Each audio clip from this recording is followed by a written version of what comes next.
Hai semua, salam sejahtera Malaysia. Kembali lagi di dalam channel ini, kembali lagi dalam isu seterusnya. Ini satu lagi tangkapan yang benar-benar akan mengejutkan seluruh Malaysia. Terutamanya Datuk Seri Anwar Ibrahim, Perdana Menteri, dan juga kepada seluruh Malaysia, pemimpin-pemimpin politik di Malaysia dan seluruh menteri. Seorang pegawai kanan menteri di dalam kerajaan akhirnya berjaya ditangkap. Ini pasti menjadi tangkapan yang amat mengejutkan. Siapa-siapa saja pun yang terpalit rasuah pasti akan dikenakan tindakan. Seperti apa yang pernah dinyatakan oleh Ketua Suruhanjaya Pencegahan Rasuah Malaysia SPRM, yaitu Tan Sri Azam Baki, membuat kenyataan siapapun yang terlibat dengan rasuah pasti akan disiasat. Tidak kira YB kah, Datuk kah, orang paling kaya di Malaysia kah, orang paling kaya di dunia kah. Kalau terlibat rasuah di Malaysia pasti akan disiasat. Jadi tuan-tuan dan bapak semua, satu isu hangat ini, satu tangkapan yang amat mengejutkan, ataupun satu penahanan yang amat mengejutkan. Dari Malaysia Kini, artikel ini, Setiausaha Sulit Sivakumar pula ditahan SPRM.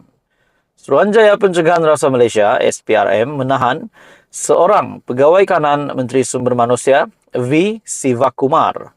Kali ini tangkapan berkenaan dibuat ke atas Setiausaha Sulit Menteri Terbabit. Ketua Pesuruhjaya SPRM Azam Baki mengesahkan tangkapan itu kepada Malaysia Kini. Jadi tuan-tuan dan puan semua, Ketua Pesuruhjaya SPRM sendiri telah mengesahkan tangkapan ini.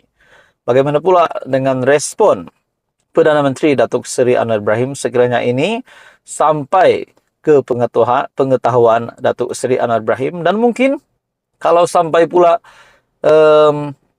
sampai ke pengetahuan yang di Pertuan Agong, bagaimana pula respon yang di Pertuan Agong? Dalam artikel ini, seorang pegawai ditahan dan direman. Tapi saya tak pasti buat masa ini berapa hari katanya. Azam Baki bagaimanapun tidak memberitahu berapa lama suspek terbabit direman. Penahanan terbaru ini menjadikan sudah ada 2 pegawai kanan ahli Parlimen Batu Gajah itu disiasat agensi penguat kuasa berkenaan. Semalam SPRM menahan seorang pegawai kanan Sivakumar selain seorang ahli peniaga dari Ipoh berkaitan dengan dakwaan rasuah yang melibatkan sebuah agensi pengambilan pekerja asing. Difahamkan siasatan SPRM tertumpu kepada individu lain dalam kementerian dan agensi berkaitannya. Jadi tuan-tuan dan puan semua, apa yang timbul setelah saya melihat artikel ini, apa yang timbul dalam pemikiran saya, ini hanya pendapat secara pribadi.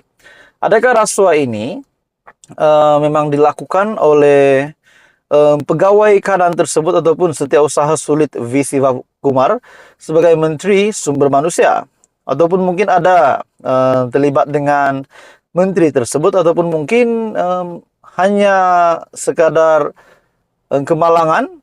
Jadi ini menjadi persoalan ramai. Tapi saya tidak tahu sebenarnya, itu hanyalah pendapat pribadi saya, sebab kita biasa membuat spekulasi, membuat andaian. Namun semuanya akhirnya kita menantikan keputusan dari penguat kuasa, keputusan yang rasmi. Jadi dalam artikel ini tuan-tuan dan semua, Sivakumar kemudian berkata dia tidak dapat memberikan sebarang komen lanjut kerana kes berkenaan sedang disiasat. Saya dan Kementerian Sumber Manusia akan memberi kerjasama penuh kepada agensi siasatan sekiranya diperlukan. Malaysia Kini difahamkan siasatan itu melibatkan kes rasuah bernilai RM97 juta. Ini satu lagi kes rasuah yang pasti amat mengejutkan. Jumlah RM97 juta bukan jumlah yang sedikit. Jadi tuan-tuan dan bapak semua, apa komen Anda? Teruskan bersama di dalam channel ini. Jangan lupa tekan butang like, share, dan subscribe. Info padu, info hangat disediakan di dalam channel ini. Hai semua, salam sejahtera Malaysia. Selamat petang tuan-tuan dan puan-puan semua. Saudara-saudara, tuan-tuan dan puan-puan, satu lagi isu yang masih menjadi pertanyaan ramai. Sebelum ini, Perdana Menteri Datuk Seri Anwar Ibrahim yang kita lihat banyak penyokongnya, banyak yang mahu Perdana Menteri Datuk Seri Anwar Ibrahim untuk mengangkat sumpah sebagai Perdana Menteri. Setelah keputusan pilihan raya umum ke-15 yang lalu telah rasmi dikeluarkan, dan pada akhirnya sama ada PH dan juga PN tidak mempunyai kerusi yang cukup untuk membentuk kerajaan. Dan kita juga dapat melihat banyak gabungan parti, banyak parti yang telah menyatakan sokongan kepada Datuk Seri Anwar Ibrahim. Seperti yang kita tahu, isu sebelum ini, di mana Parti Muda yang dipimpin oleh Syed Saddiq akhirnya membuat satu ulasan baru, satu kejutan baru, di mana untuk persediaan jentera pilihan raya negeri untuk PRN pada tahun ini, akhirnya kita masih menantikan apa status muda, Parti Muda di dalam Kerajaan Pakatan Harapan dan BN ini pada hari ini. Adakah muda memang tidak akan menyertai PH, ataupun PH memang akan menolak Parti Muda? Seperti yang kita tahu, muda memang mempunyai hasrat untuk menyertai PH. Berkaitan dengan PRN, muda masih menunggu jawaban PH, artikel dari Malaysia Kini. Tuan-tuan semua, sebelum saya meneruskan ulasan isu panas ini, saya meminta jasa baik Anda untuk bantu channel ini. Dan juga boleh tekan like dan dipersilakan share dan subscribe. Saudara-saudara, adakah muda, persoalan yang pertama, adakah muda yang berhasrat mahu menyertai PH? Adakah PH akan menolak muda? Dan akhirnya muda menyertai PN, ataupun mungkin Syed Saddiq akan membawa satu blok muda menyokong PN. Itu menjadi persoalannya.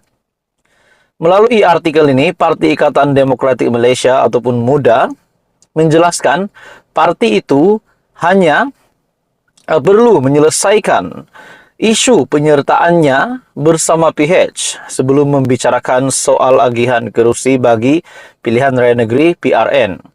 Presidennya Syed Saddiq Syed Abdul Rahman berkata, sehingga kini MUDA tidak dipanggil untuk terbabit dalam soal agihan kerusi pilihan raya. Isu asasnya adalah penyertaan MUDA dalam Pakatan Harapan yang telah kita hantar sejak suku keempat tahun lepas, lama sebelum pilihan raya umum ke-15. Isu itu perlu diselesaikan dahulu kerana MUDA telah memaklumkan niat kita, dan apabila isu diselesaikan, lebih mudah rundingan dengan PH kerana kita sudah berada dalam gabungan itu. Jadi mengenai perancangan PRN Selangor, Parti Muda memang telah adakan perbincangan. Tapi kita nak berikan ruang kepada kepimpinan PH dan Majlis Presiden untuk respon supaya kita dapat buat keputusan yang baik secara bersama untuk menjaga keharmonian kerajaan perpaduan.